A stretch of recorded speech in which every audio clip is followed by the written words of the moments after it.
Then Moses led Israel from the Red Sea, and they went into the desert of Shur. For 3 days they traveled in the desert without finding water. When they came to Marah, they could not drink its water because it was bitter. That is why the place is called Marah. So the people grumbled against Moses, saying, "What are we to drink?" Then Moses cried out to the Lord, and the Lord showed him a piece of wood. He threw it into the water, and the water became sweet. There the Lord made a decree and a law for them, and there he tested them. He said, "If you listen carefully to the voice of the Lord your God, and do what is right in his eyes, if you pay attention to his commands and keep all his decrees, I will not bring on you any of the diseases I brought on the Egyptians, for I am the Lord who heals you." Then they came to Elim, where there were 12 springs and 70 palm trees, and they camped there near the water.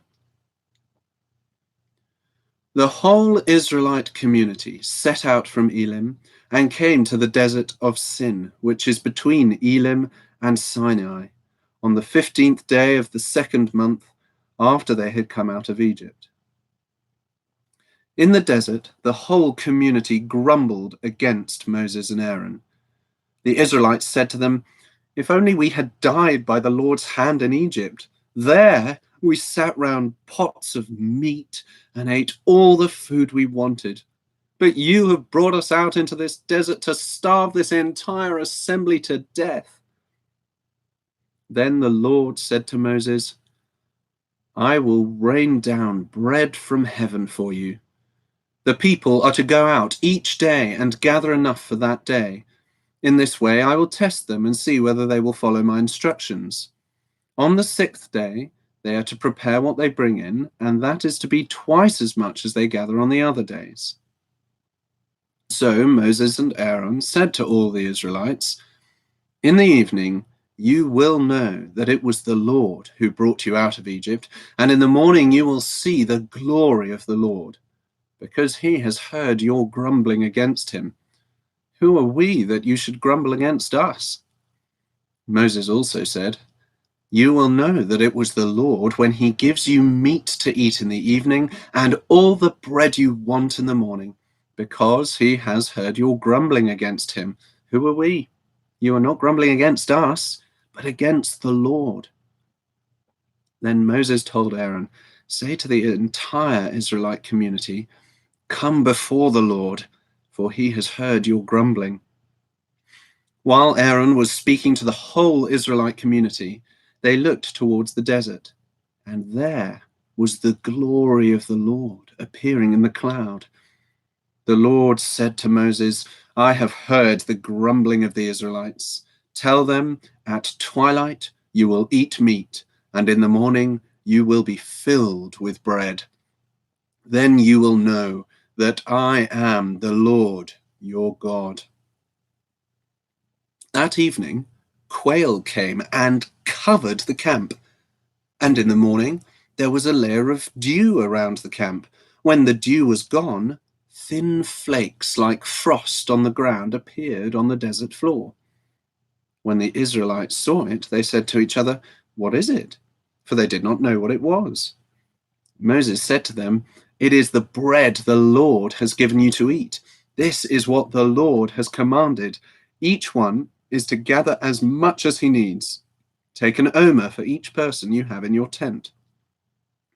The Israelites did as they were told. Some gathered much, some little. And when they measured it by the omer, he who gathered much did not have too much, and he who gathered little did not have too little.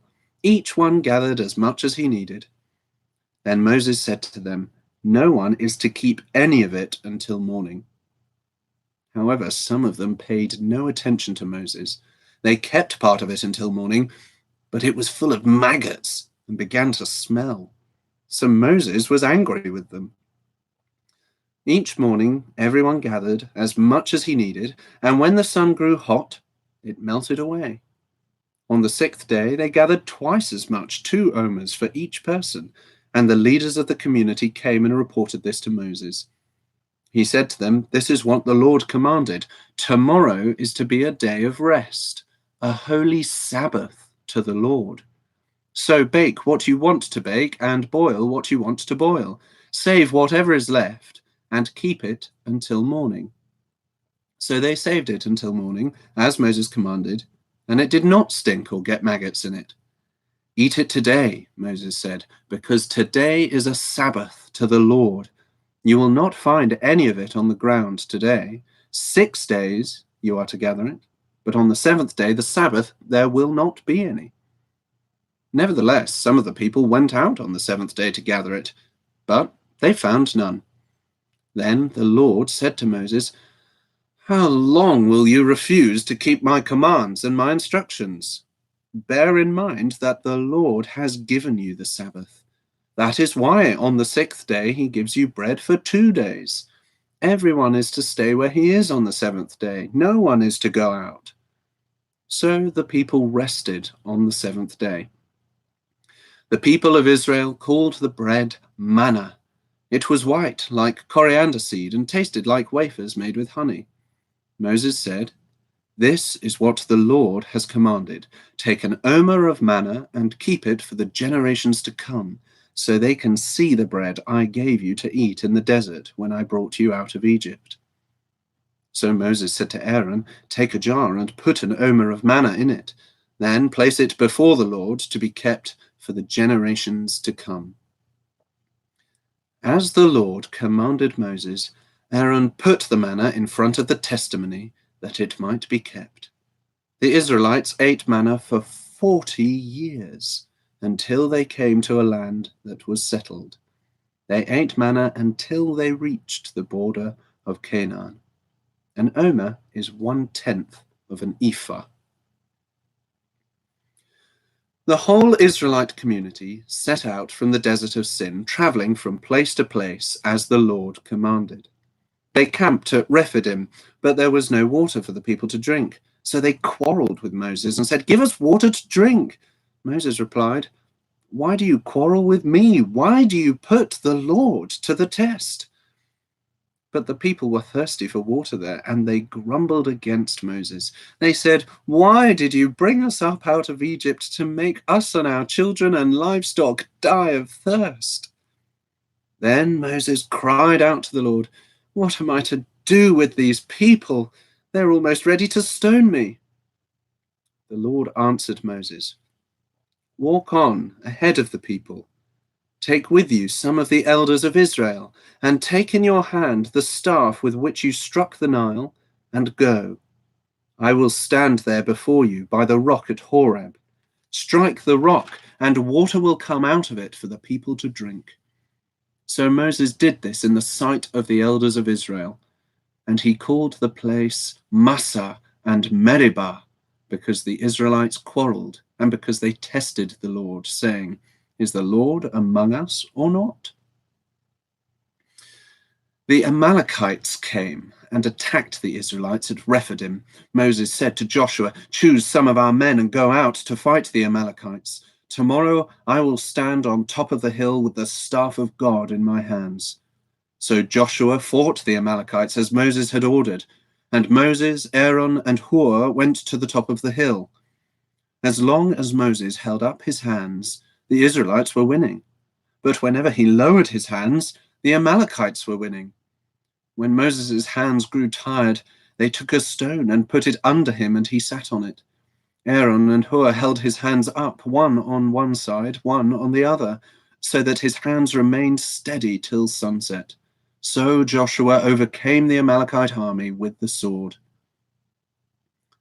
Then the Lord said to Moses, "Write this on a scroll as something to be remembered, and make sure that Joshua hears it, because I will completely blot out the memory of Amalek from under heaven." Moses built an altar and called it, "The Lord is my banner." He said, "For hands were lifted up to the throne of the Lord. The Lord will be at war against the Amalekites from generation to generation."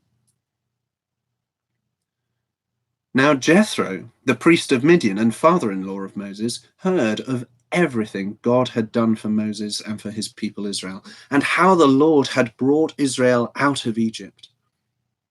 After Moses had sent away his wife Zipporah, his father-in-law Jethro received her and her 2 sons. One son was named Gershom, for Moses said, I have become an alien in a foreign land. And the other was named Eleazar, for he said, my father's God was my helper. He saved me from the sword of Pharaoh.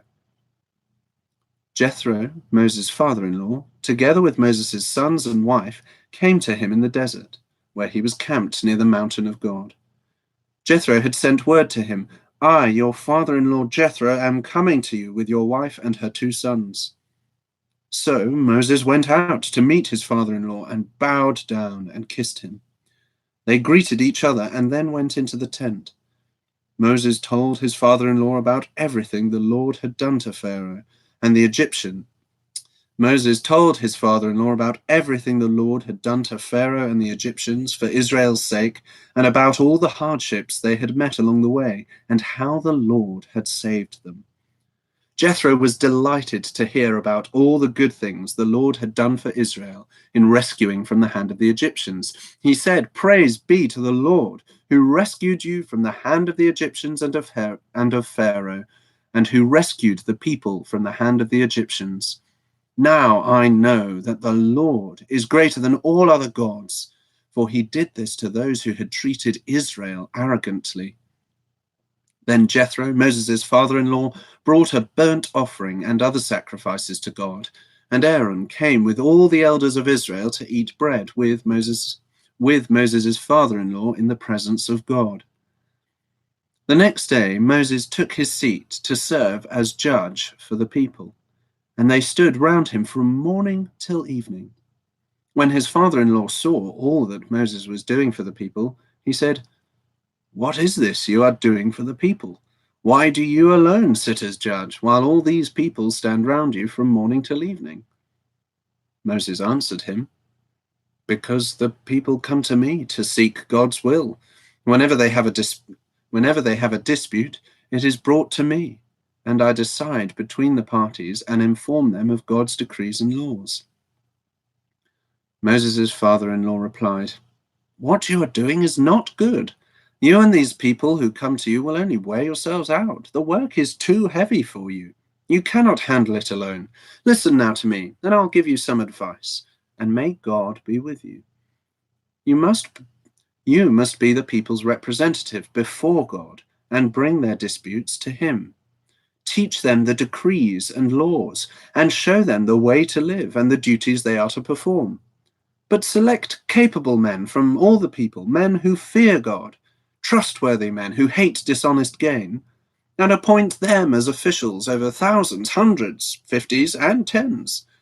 Have them serve as judges for the people at all times, but have them bring every difficult case to you. The simple cases they can decide themselves. That will make your load lighter, because they will share it with you. If you do this, and God so commands, you will be able to stand the strain, and all these people will go home satisfied. Moses listened to his father-in-law and did everything he said. He chose capable men from all Israel and made them leaders of the people, officials over thousands, hundreds, fifties, and tens. They served as judges for the people at all times. The difficult cases they brought to Moses, but the simple ones they decided themselves. Then Moses sent his father-in-law on his way, and Jethro returned to his own country. In the 3rd month after the Israelites left Egypt, on the very day, they came to the desert of Sinai. After they set out from Rephidim, they entered the desert of Sinai, and Israel camped there in the desert in front of the mountain. Then Moses went up to God, and the Lord called to him from the mountain and said, this is what you are to say to the house of Jacob, and what you are to tell the people of Israel. You yourselves have seen what I did to Egypt, and how I carried you on eagle's wings and brought you to myself. Now, if you obey me fully and keep my covenant, then out of all nations you will be my treasured possession. Although the whole earth is mine, you will be for me a kingdom of priests and a holy nation. These are the words you are to speak to the Israelites. So Moses went back and summoned the elders of the people and set before them all the words the Lord had commanded him to speak. The people all responded together, "We will do everything the Lord has said." So Moses brought their answer back to the Lord. The Lord said to Moses, "I am going to come to you in a dense cloud, so that the people will hear me speaking with you and will always put their trust in you." Then Moses told the Lord what the people had said. And the Lord said to Moses, "Go to the people and consecrate them today and tomorrow. Make them wash their clothes and be ready by the third day. Because on that day the Lord will come down on Mount Sinai in the sight of all the people. Put limits for the people around the mountain and tell them, be careful that you do not go up the mountain or touch the foot of it. Whoever touches the mountain shall surely be put to death. He shall surely be stoned or shot with arrows. Not a hand is to be laid on him. Whether man or animal, he shall not be permitted to live. Only when the ram's horn sounds a long blast may they go up to the mountain." After Moses had gone down the mountain to the people, he consecrated them, and they washed their clothes. Then he said to the people, "Prepare yourselves for the third day. Abstain from sexual relations." On the morning of the third day, there was thunder and lightning with a thick cloud over the mountain and a very loud trumpet blast. Everyone in the camp trembled. Then Moses led the people out of the camp to meet with God, and they stood at the foot of the mountain. Mount Sinai was covered with smoke because the Lord descended on it in fire. The smoke billowed up from it like smoke from a furnace. The whole mountain trembled violently, and the sound of the trumpet grew louder and louder. Then Moses spoke, and the voice of God answered him. The Lord descended to the top of Mount Sinai and called Moses to the top of the mountain. So Moses went up, and the Lord said to him, "Go down and warn the people so they do not force their way through to see the Lord, and many of them perish. Even the priests who approach the Lord must consecrate themselves, or the Lord will break out against them." Moses said to the Lord, "The people cannot come up Mount Sinai because you yourself warned us, put limits around the mountain and set it apart as holy." The Lord replied, "Go down and bring Aaron up with you. But the priests and the people must not force their way through to come up to the Lord, or he will break out against them." So Moses went down to the people and told them. And God spoke all these words: "I am the Lord, your God, who brought you out of Egypt, out of the land of slavery. You shall have no other gods before me.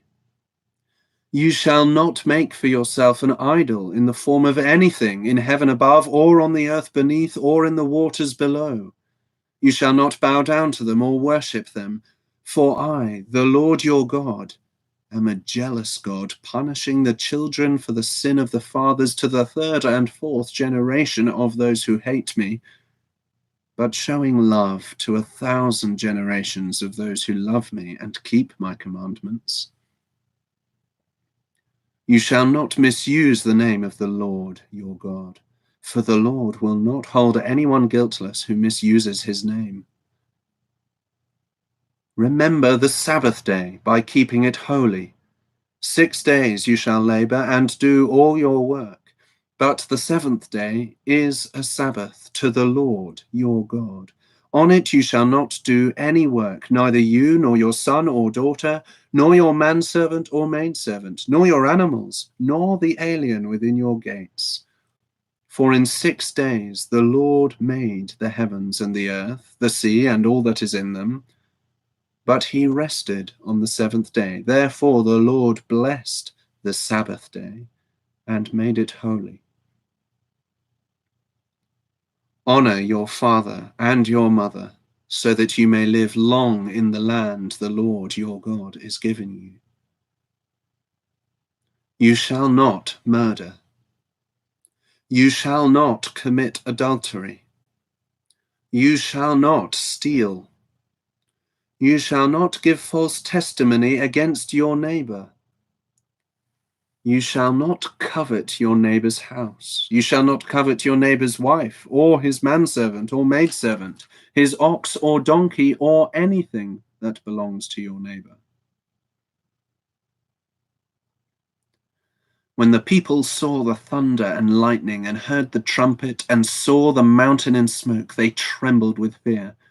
They stayed at a distance and said to Moses, "Speak to us yourself, and we will listen, but do not have God speak to us, or we will die." Moses said to the people, "Do not be afraid. God has come to test you, so that the fear of God will be with you to keep you from sinning." The people remained at a distance while Moses approached the thick darkness where God was. Then the Lord said to Moses, "Tell the Israelites this: You have seen for yourselves that I have spoken to you from heaven. Do not make any gods to be alongside me.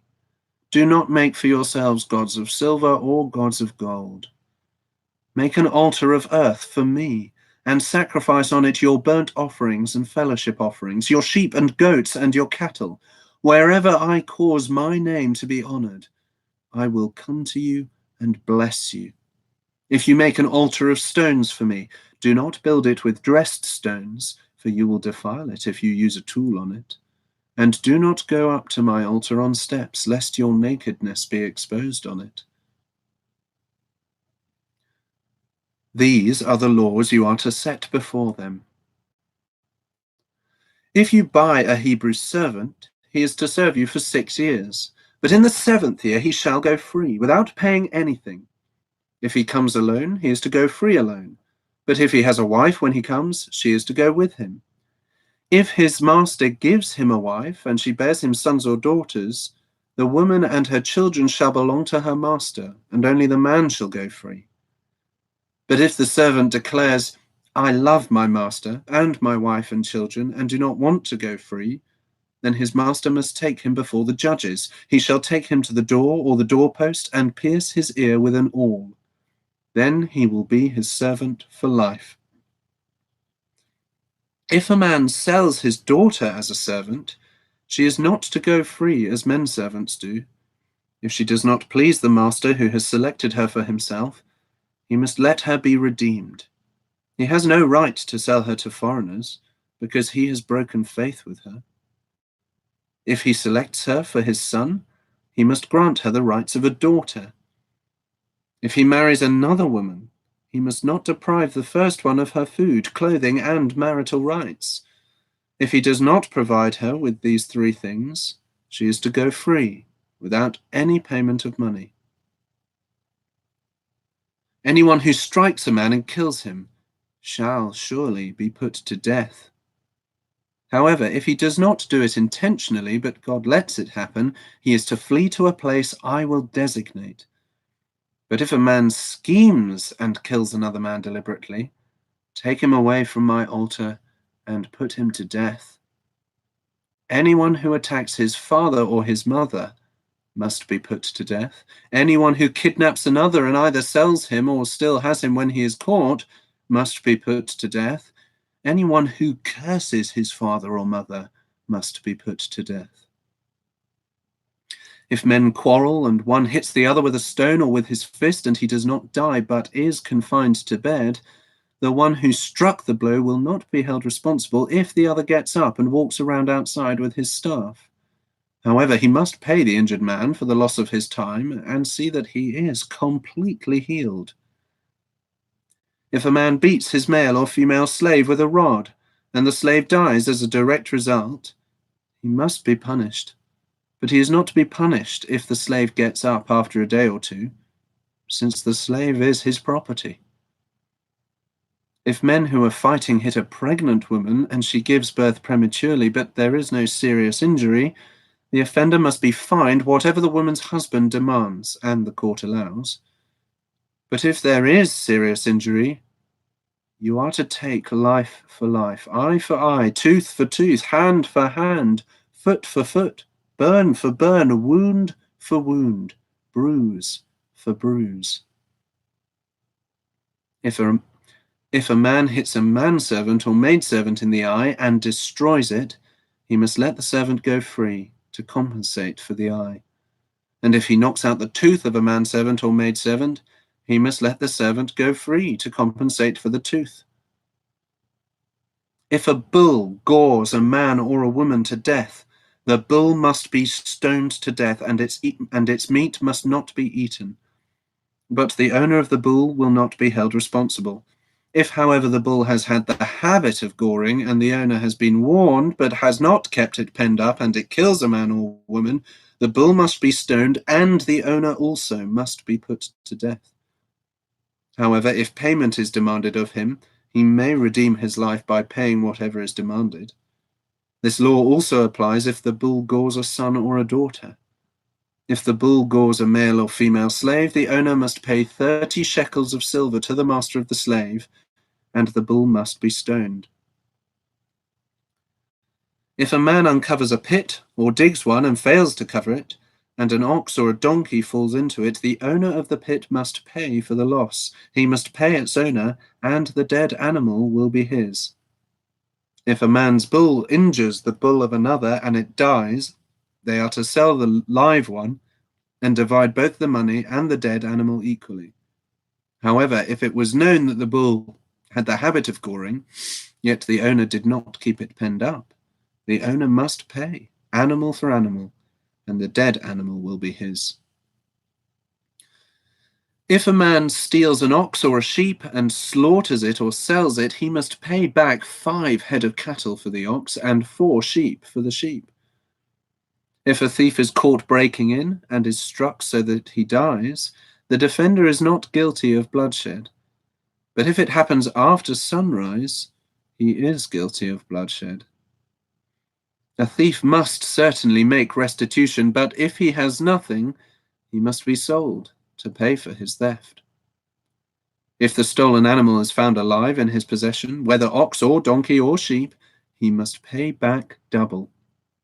If a man grazes his livestock in a field or vineyard and lets them stray and they graze in another man's field, he must make restitution from the best of his own field or vineyard. If a fire breaks out and spreads into thorn bushes so that it burns shocks of grain or standing corn or the whole field, the one who started the fire must pay restitution. If a man gives his neighbor silver or goods for safekeeping, and they are stolen from the neighbor's house, the thief, if he is caught, must pay back double. But if the thief is not found, the owner of the house must appear before the judges to determine whether he has laid his hands on the other man's property. In all cases of illegal possession of an ox, a donkey, a sheep, a garment, or any other lost property about which somebody says, "This is mine," both parties are to bring their cases before the judges. The one whom the judges declare guilty must pay back double to his neighbor. If a man gives a donkey, an ox, a sheep, or any other animal to his neighbor for safekeeping, and it dies, or is injured, or is taken away while no one is looking, the issue between them will be settled by the taking of an oath before the Lord that the neighbor did not lay hands on the other person's property. The owner is to accept this, and no restitution is required. But if the animal was stolen from the neighbor, he must make restitution to the owner. If it was torn to pieces by a wild animal, he shall bring in the remains as evidence, and he will not be required to pay for the torn animal.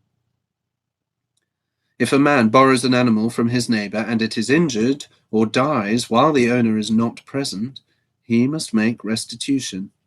But if the owner is with the animal, the borrower will not have to pay. If the animal was hired, The money paid for the hire covers the loss. If a man seduces a virgin who is not pledged to be married and sleeps with her, he must pay the bride price, and she shall be his wife. If her father absolutely refuses to give her to him, he must still pay the bride price for virgins. Do not allow a sorceress to live. Anyone who has sexual relations with an animal must be put to death. Whoever sacrifices to any god other than the Lord must be destroyed. Do not ill-treat an alien or oppress him, for you were aliens in Egypt. Do not take advantage of a widow or an orphan. If you do and they cry out to me, I will certainly hear their cry. My anger will be aroused, and I will kill you with the sword. Your wives will become widows, and your children fatherless. If you lend money to one of my people among you who is needy, do not be like a moneylender. Charge him no interest. If you take your neighbor's cloak as a pledge, return it to him by sunset, because his cloak is the only covering he has for his body. What else will he sleep in? When he cries out to me, I will hear, for I am compassionate. Do not blaspheme God or curse the ruler of your people. Do not hold back offerings from your granaries or your vats. You must give me the firstborn of your sons. Do the same with your cattle and your sheep. Let them stay with their mothers for 7 days, but give them to me on the 8th day. You are to be my holy people, so do not eat the meat of an animal torn by wild beasts. Throw it to the dogs. Do not spread false reports. Do not help a wicked man by being a malicious witness. Do not follow the crowd in doing wrong. When you give testimony in a lawsuit, do not pervert justice by siding with the crowd, and do not show favoritism to a poor man in his lawsuit. If you come across your enemy's ox or donkey wandering off, be sure to take it back to him. If you see the donkey of someone who hates you fallen down under its load, do not leave it there. Be sure you help him with it. Do not deny justice to your poor people in their lawsuits. Have nothing to do with a false charge, and do not put an innocent or honest person to death, for I will not acquit the guilty. Do not accept a bribe, for a bribe blinds those who see and twists the words of the righteous. Do not oppress an alien. You yourselves know how it feels to be aliens, because you were aliens in Egypt. For 6 years you are to sow your fields and harvest the crops, but during the 7th year let the land lie unplowed and unused. Then the poor among your people may get food from it, and the wild animals may eat what you leave, and the wild animals may eat what they leave. Do the same with your vineyard and your olive grove. 6 days do your work, but on the 7th day do not work, so that your ox and your donkey may rest, and the slave born in your household, and the alien as well, may be refreshed. Be careful to do everything I have said to you. Do not invoke the names of other gods. Do not let them be heard on your lips. 3 times a year you are to celebrate a festival to me. Celebrate the feast of unleavened bread. For 7 days eat bread made without yeast, as I commanded you. Do this at the appointed time in the month of Abib, for in that month you came out of Egypt. No one is to appear before me empty-handed. Celebrate the feast of harvest with the first fruits of the crops you sow in your field. Celebrate the feast of ingathering at the end of the year, when you gather in your crops from the field.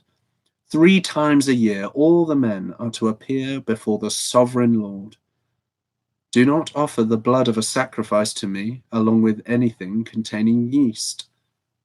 The fat of my festival offerings must not be kept until morning. Bring the best of the first fruits of your soil to the house of the Lord your God. Do not cook a young goat in its mother's milk. See, I am sending an angel ahead of you to guard you along the way and to bring you to the place I have prepared. Pay attention to him and listen to what he says. Do not rebel against him. He will not forgive your rebellion, since my name is in him. If you listen carefully to what he says and do all that I say, I will be an enemy to your enemies and will oppose those who oppose you.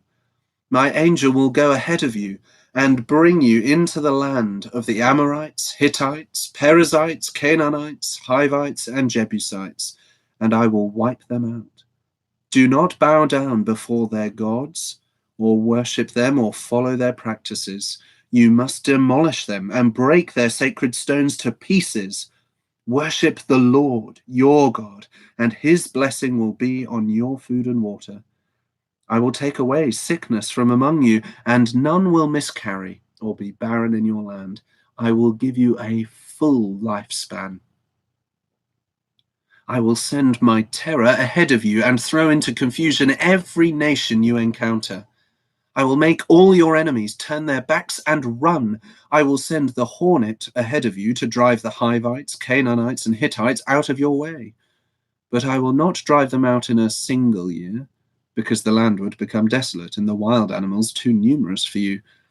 Little by little I will drive them out before you, until you have increased enough to take possession of the land. I will establish your borders from the Red Sea to the Sea of the Philistines, and from the desert to the river. I will hand over to you the people who live in the land, and you will drive them out before you. Do not make a covenant with them or with their gods. Do not let them live in your land, or they will cause you to sin against me, because the worship of their gods will certainly be a snare to you. Then he said to Moses, Come up to the Lord, you and Aaron, Nadab and Abihu, and 70 of the elders of Israel. You are to worship at a distance, but Moses alone is to approach the Lord. The others must not come near, and the people may not come up with him. When Moses went and told the people all the Lord's words and laws, they responded with one voice, Everything the Lord has said, we will do. Moses then wrote down everything the Lord had said. He got up early the next morning and built an altar at the foot of the mountain and set up 12 stone pillars representing the 12 tribes of Israel. Then he sent young Israelite men, and they offered burnt offerings and sacrificed young bulls as fellowship offerings to the Lord. Moses took half of the blood and put it in bowls, and the other half he sprinkled on the altar. Then he took the book of the covenant and read it to the people.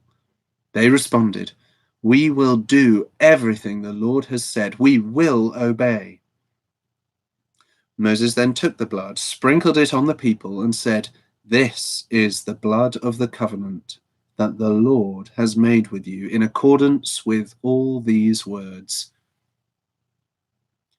Moses and Aaron, Nadab and Abihu, and the 70 elders of Israel went up and saw the God of Israel. Under his feet was something like a pavement made of sapphire, clear as the sky itself. But God did not raise his hand against these leaders of the Israelites. They saw God, and they ate and drank. The Lord said to Moses, Come up to me on the mountain and stay here, and I will give you the tablets of stone with the law and commands I have written for their instruction. Then Moses set out with Joshua his assistant, and Moses went up on the mountain of God. He said to the elders, Wait here for us until we come back to you. Aaron and Hur are with you, and anyone involved in a dispute can go to them. When Moses went up on the mountain, the cloud covered it, and the glory of the Lord settled on Mount Sinai.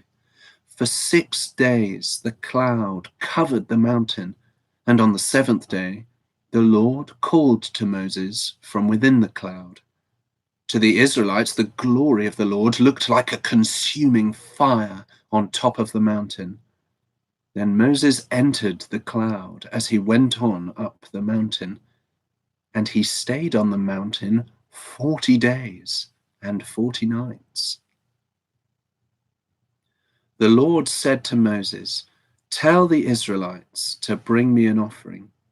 You are to receive the offering for me from each man whose heart prompts him to give. These are the offerings you are to receive from them: gold, silver, and bronze, blue, purple, and scarlet yarn, and fine linen, goat hair, ram skins dyed red, and hides of sea cows, acacia wood, olive oil for the light, spices for the anointing oil, and for the fragrant incense, and onyx stones and other gems to be mounted on the ephod and breastpiece. Then have them make a sanctuary for me, and I will dwell among them.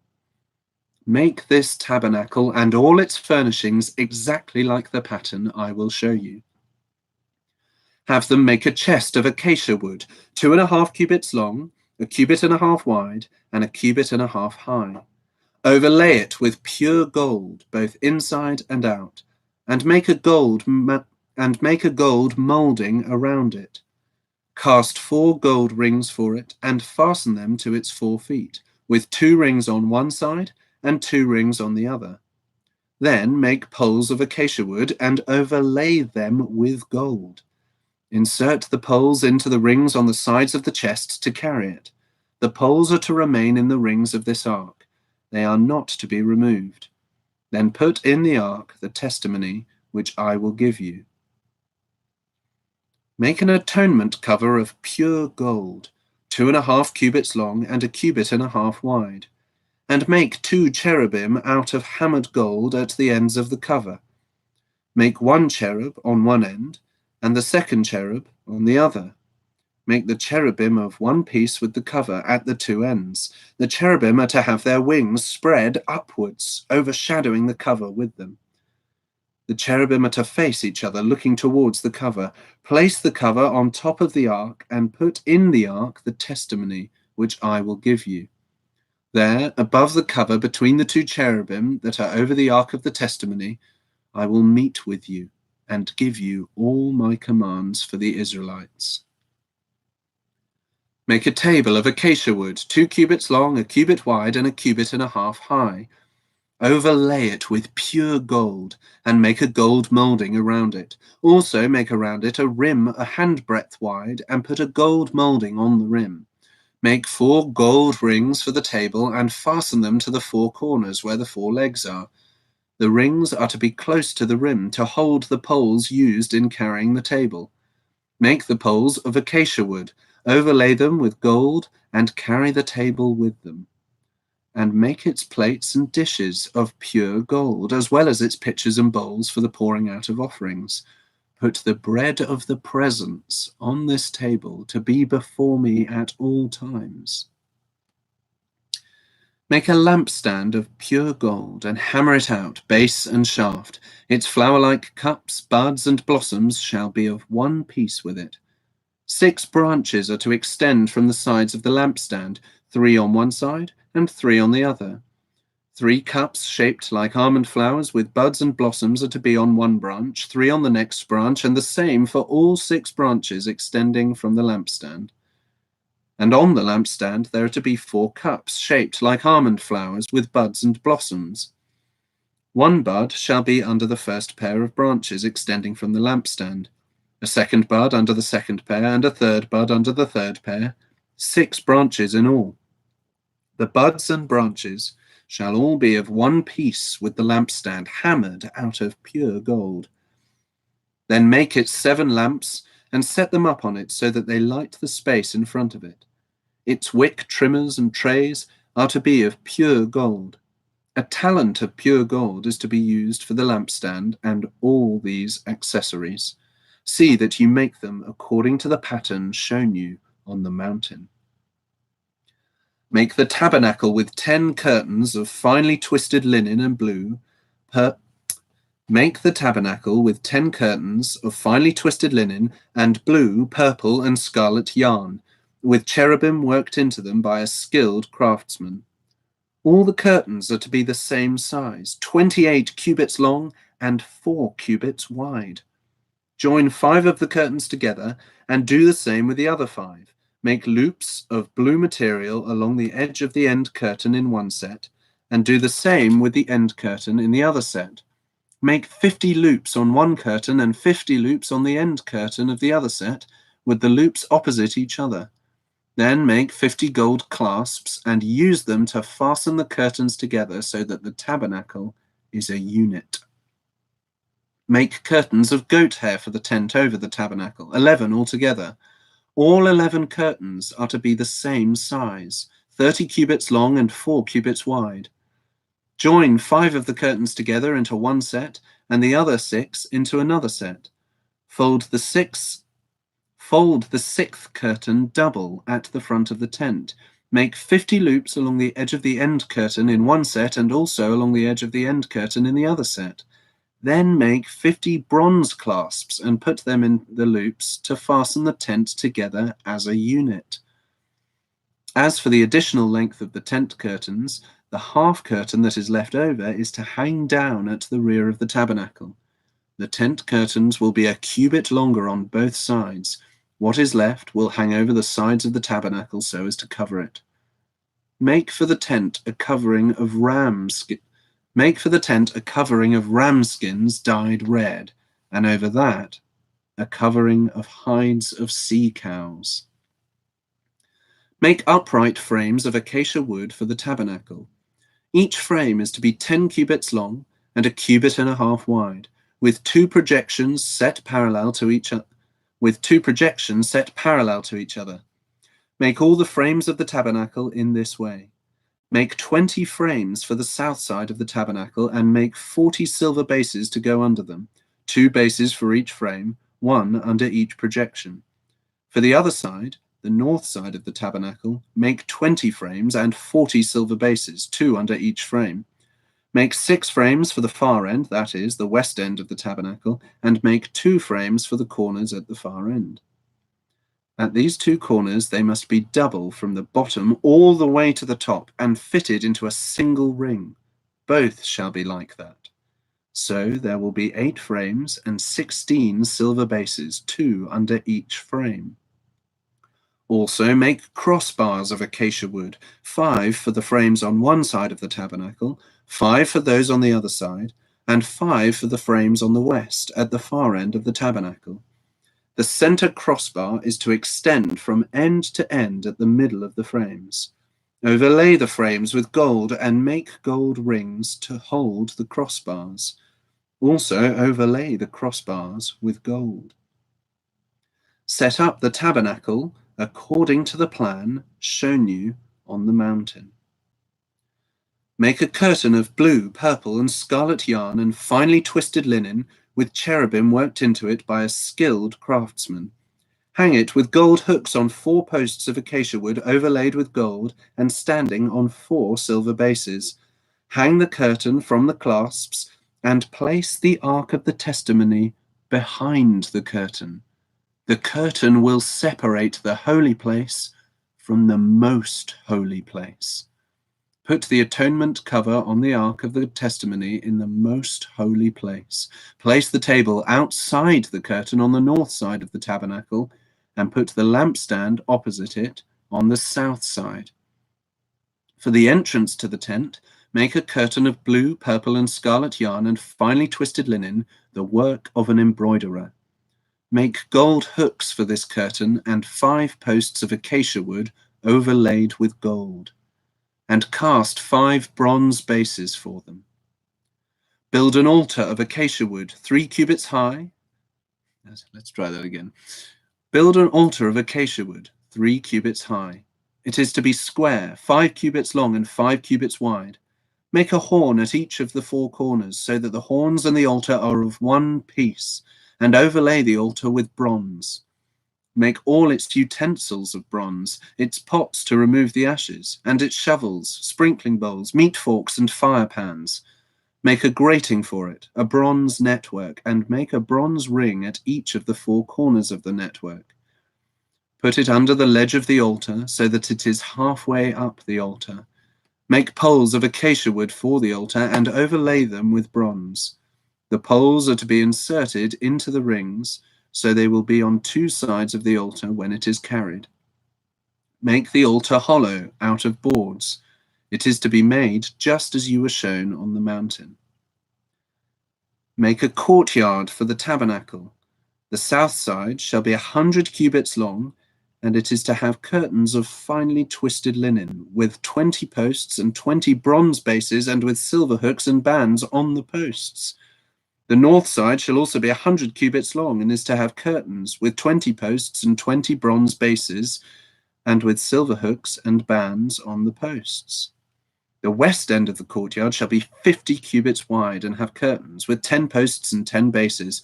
On the east end, towards the sunrise, the courtyard shall also be 50 cubits wide.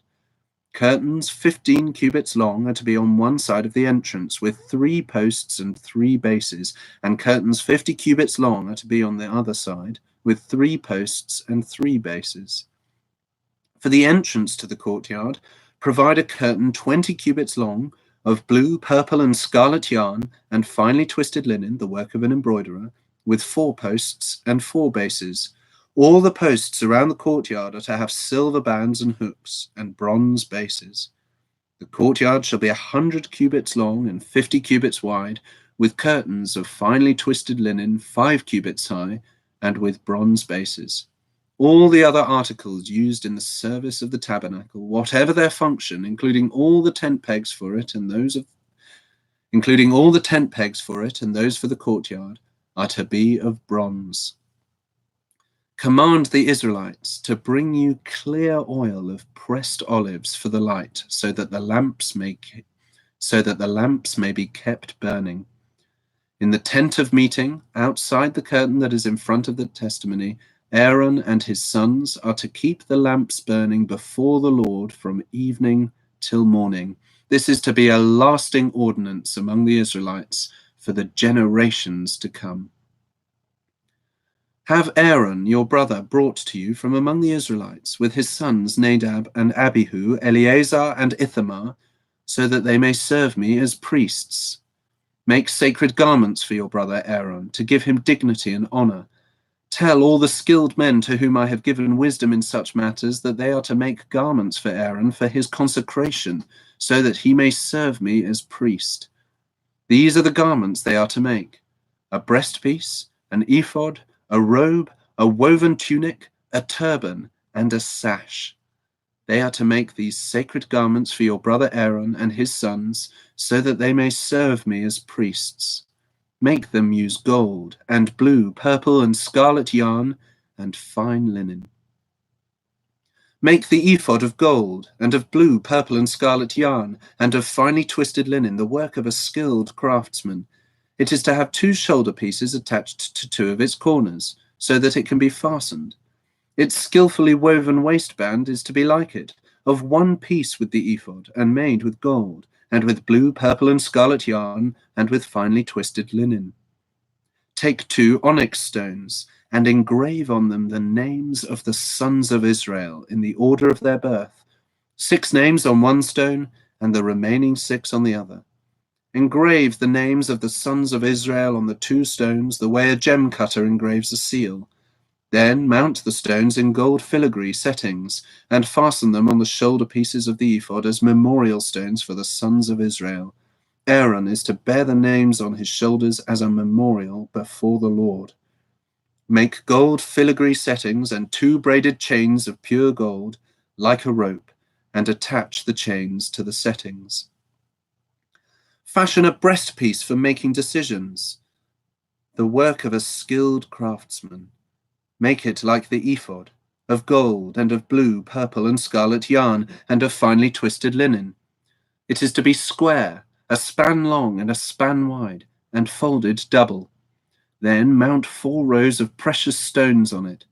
In the first row there shall be a ruby, a topaz, and a beryl. On the second row a turquoise, a sapphire, and an emerald. In the third row, a jacinth, an agate, and an amethyst. In the fourth row, a chrysolite, an onyx, and a jasper. Mount them in gold filigree settings. There are to be 12 stones, one for each of the names of the sons of Israel, each engraved like a seal with the name of one of the 12 tribes. For the breastpiece, make braided chains of pure gold like a rope. Make 2 gold rings for it and fasten them to 2 corners of the breastpiece. Fasten the 2 gold chains to the rings at the corners of the breastpiece and the other ends of the chains to the 2 settings, attaching them to the shoulder pieces of the ephod at the front. Make 2 gold rings and attach them to the other 2 corners of the breastpiece on the inside edge next to the ephod. Make 2 more gold rings and attach them to the bottom of the shoulder pieces on the front of the ephod, close to the seam just above the waistband of the ephod. The rings of the breastpiece are to be tied to the rings of the ephod with blue cord, connecting it to the waistband so that the breastpiece will not swing out from the ephod. Whenever Aaron enters the holy place, he will bear the names of the sons of Israel over his heart on the breastpiece of decision as a continuing memorial before the Lord. Also, put the Urim and the Thummim in the breastpiece, so they may be over Aaron's heart whenever he enters the presence of the Lord. Thus Aaron will always bear the means of making decisions for the Israelites over his heart before the Lord. Make the robe of the ephod entirely of blue cloth, with an opening for the head in its center. There shall be a woven edge like a collar around this opening so that it will not tear.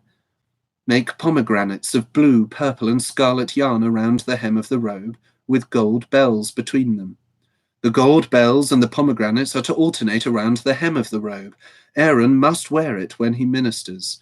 The sound of the bells will be heard when he enters the holy place before the Lord and when he comes out, so that he will not die. Make a plate of pure gold and engrave on it as on a seal, "Holy to the Lord." Fasten a blue cord to it to attach it to the turban. It is to be on the front of the turban. It will be on Aaron's forehead, and he will bear the guilt involved in the sacred gifts the Israelites consecrate, whatever their gifts may be. It will be on Aaron's forehead continually, so that they will be acceptable to the Lord. Weave the tunic of fine linen and make the turban. Weave the tunic of fine linen and make the turban of fine linen. The sash is to be the work of an embroiderer. Make tunics, sashes, and headbands for Aaron's sons to give them dignity and honor. After you put these clothes on your brother Aaron and his sons, anoint and ordain them, consecrate them so they may serve me as priests. Make linen undergarments as a covering for the body, reaching from the waist to the thigh. Aaron and his sons must wear them whenever they enter the tent of meeting or approach the altar to minister in the holy place, so that they will not incur guilt and die. This is to be a lasting ordinance for Aaron and his descendants. This is what you are to do to consecrate them, so that they may serve me as priests. Take a young bull and 2 rams without defect, and from fine wheat flour without yeast. Let's try that again. This is what you are to do to consecrate them, so that they may serve me as priests. Take a young bull and 2 rams without defect, and from fine wheat flour without yeast, make bread, and cakes mixed with oil, and wafers spread with oil. Put them in a basket and present them in it, along with the bull and the 2 rams. Then bring Aaron and his sons to the entrance to the tent of meeting and wash them with water. Take the garments and dress Aaron with the tunic, the robe of the ephod itself, and the breastpiece. Fasten the ephod on him by its skillfully woven waistband. Put the turban on his head and attach the sacred diadem to the turban. Take the anointing oil and anoint him by pouring it on his head. Bring his sons and dress them in tunics and put headbands on them. Then tie sashes on Aaron and his sons. The priesthood is theirs by a lasting ordinance. In this way you shall ordain Aaron and his sons. Bring the bull to the front of the tent of meeting, and Aaron and his sons shall lay their hands on its head. Slaughter it in the Lord's presence at the entrance to the tent of meeting. Take some of the bull's blood and put it on the horns of the altar with your finger, and pour out the rest of it at the base of the altar. Then take all the fat around the inner parts, the covering of the liver, and both kidneys with the fat on them, and burn them on the altar. But burn the bull's flesh and its hide and its offal outside the camp. It is a sin offering. Take one of the rams, and Aaron and his sons shall lay their hands on its head. Slaughter it and take the blood and sprinkle it against the altar on all sides. Cut the ram into pieces and wash the inner parts and the legs, putting them with the head and the other pieces. Then burn the entire ram on the altar. It is a burnt offering to the Lord, a pleasing aroma, an offering made to the Lord by fire. Take the other ram, and Aaron and his sons shall lay their hands on its head. Slaughter it, take some of its blood, and put it on the lobes of the right ears of Aaron and his sons, on the thumbs of their right hands, and on the big toes of their right feet. Then sprinkle blood against the altar on all sides, and take some of the blood on the altar and some of the anointing oil, and sprinkle it on Aaron and his garments, and on his sons and their garments. Then he and his sons and their garments will be consecrated. Take from this ram the fat tail, the fat around the inner parts, the covering of the liver, both kidneys with the fat on them, and the right thigh. This is the ram for the ordination. From the basket of bread made without yeast, which is before the Lord, take a loaf and a cake made with oil and a wafer.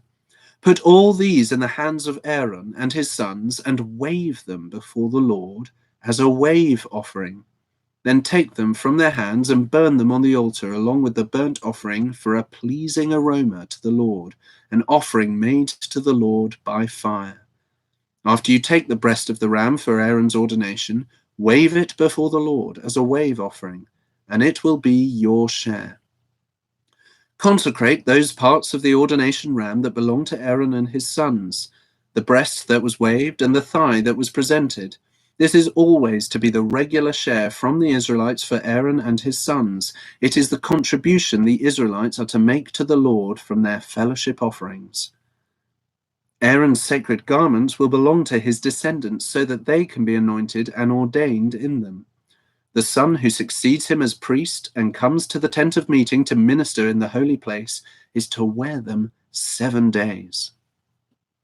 Take the ram for the ordination and cook the meat in a sacred place. At the entrance to the tent of meeting, Aaron and his sons are to eat the meat of the ram and the bread that is in the basket. They are to eat these offerings by which atonement was made for their ordination and consecration.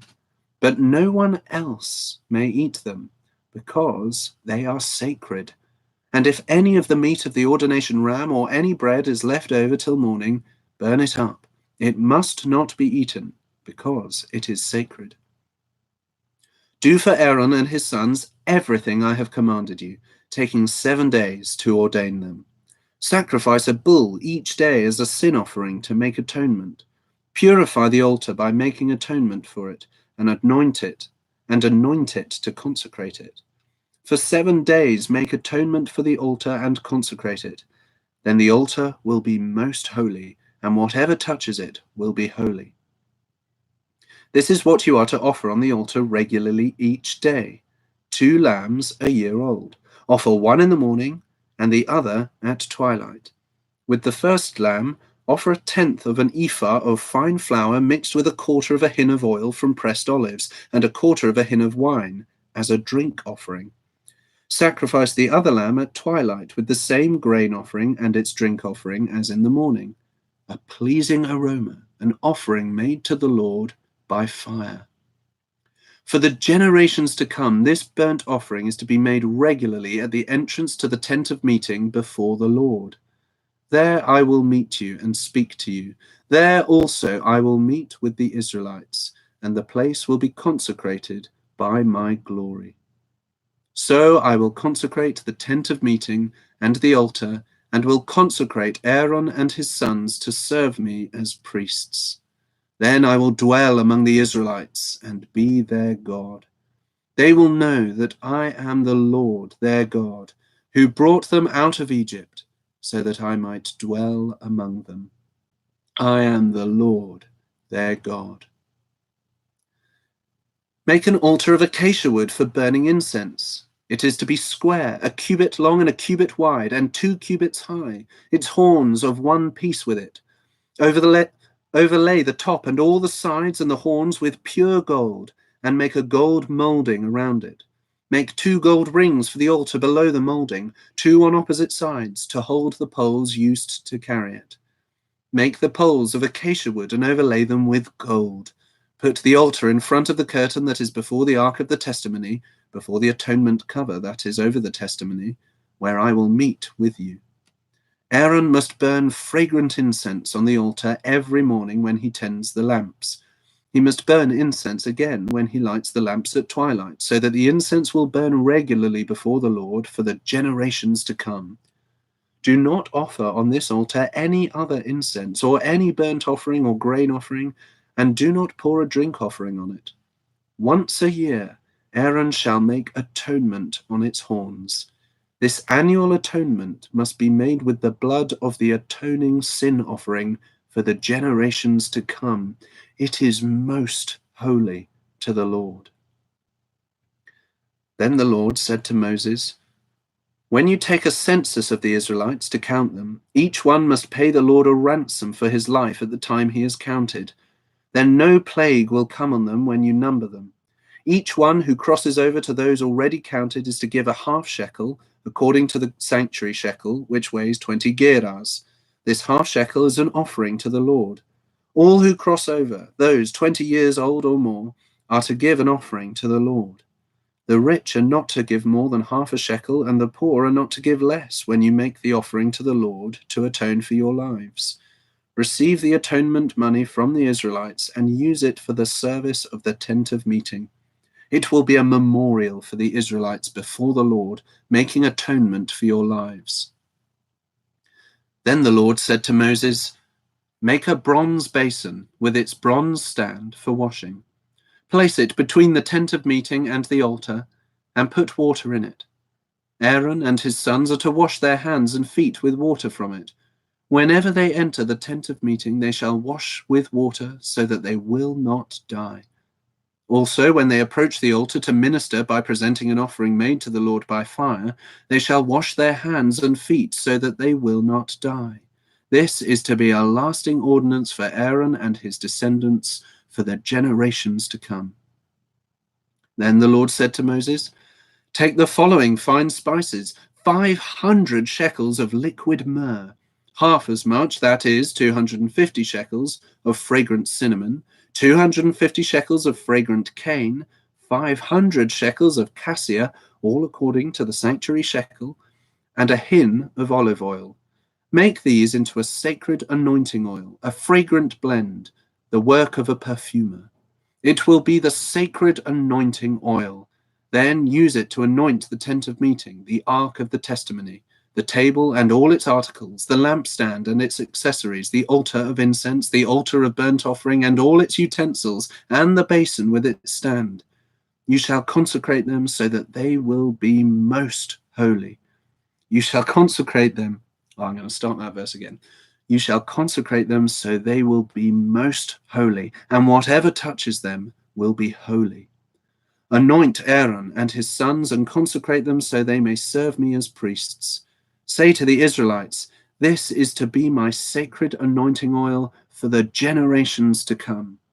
Do not pour it on men's bodies, and do not make any oil with the same formula. It is sacred, and you are to consider it sacred. Whoever makes perfume like it, and whoever puts it on anyone other than a priest, must be cut off from his people.